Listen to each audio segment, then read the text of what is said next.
যে আজকে যতগুলো ক্লাব আছে ফুটবলের, বার্সেলোনা হোক, রিয়াল হোক, মাদ্রিদ হোক, সেগুলো সব স্পেন ভিত্তিক ক্লাব। আর ওই স্পেনের মাটির মালিক এক সময় আমরা ছিলাম। এই সামান্য ইতিহাসটুকু, স্পেনের হৃদয় বিদারক ইতিহাস, যদি সরিষা সমপরিমাণ জ্ঞান থাকতো, তারপরেও যদি সে সাপোর্ট করে খেলা দেখে সেটা তার ব্যাপার, কিন্তু জ্ঞান যদি অন্তত থাকতো যে আমি যেই দেশের খেলা দেখছি, যাদের সাপোর্ট করছি, যেই ক্লাবের সে খেলে, সেটার বাস্তব ইতিহাস হচ্ছে এইটা যে 1 এপ্রিলে মুসলমানদেরকে গ্রানাডার মসজিদে, কর্ডোভার মসজিদে একত্রিত করে চারিদিক দিয়ে আগুন জ্বালিয়ে একদিনে 70,000 নারী পুরুষ মুসলমানকে জ্বালিয়ে হত্যা করা হয়েছে স্পেনের মাটিতে। স্পেনে যান, স্পেনে এখনও মুসলমানদের সেই সমস্ত বিল্ডিং, সেই সমস্ত বিশ্ববিদ্যালয়, সেই সমস্ত ঐতিহ্যবাহী মসজিদ যেগুলো এখন গির্জা হিসেবে ব্যবহার হচ্ছে, ওগুলো সব আছে। স্পেনে বড় বড় আলেমের জন্ম হয়েছে।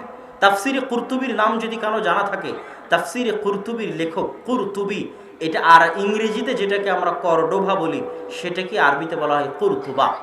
তথা উনি কর্ডোভার আলেম ছিলেন। হাফিজ ইবনে আব্দুল বার, হাফিজুল মাগরিব, বিশাল বড় আলেম ইবনে আব্দুল বার। আজও সারা পৃথিবীর এমন কোনো আলেম নাই যে ইবনে আব্দুল বারকে চেনে না। স্পেনের আলেম ছিলেন।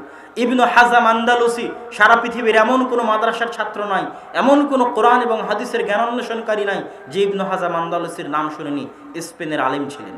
এরকম বড় বড় উঁচু উঁচু মাপের জ্ঞানী, বিজ্ঞানী তো বহু দূরের কথা, বড় বড় উঁচু উঁচু মাপের আলেম ওলামা স্পেনের মাটিতে জন্ম হয়েছে। সেখানে মুসলমানদের দার্স ছিল, মাদ্রাসা ছিল।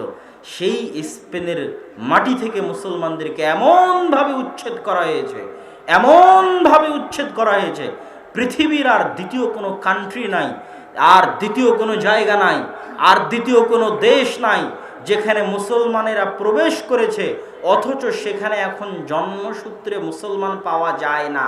কোনোদিন মুসলমানেরা গেছে আর এখন জন্মসূত্রে মুসলমান পাওয়া যায় না, এরকম কোনো দেশ নাই।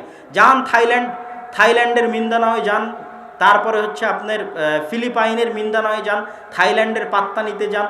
500-600 বছর আগে মুসলমানেরা সেখানে গেছিল, এখনও সেখানে আপনি জন্মগত মুসলমান পাবেন। চায়নার উইঘুরে যান, হাজার হাজার বছর আগে মুসলমানেরা গেছিল, এখনও সেখানে জন্মগত মুসলমান পাবেন।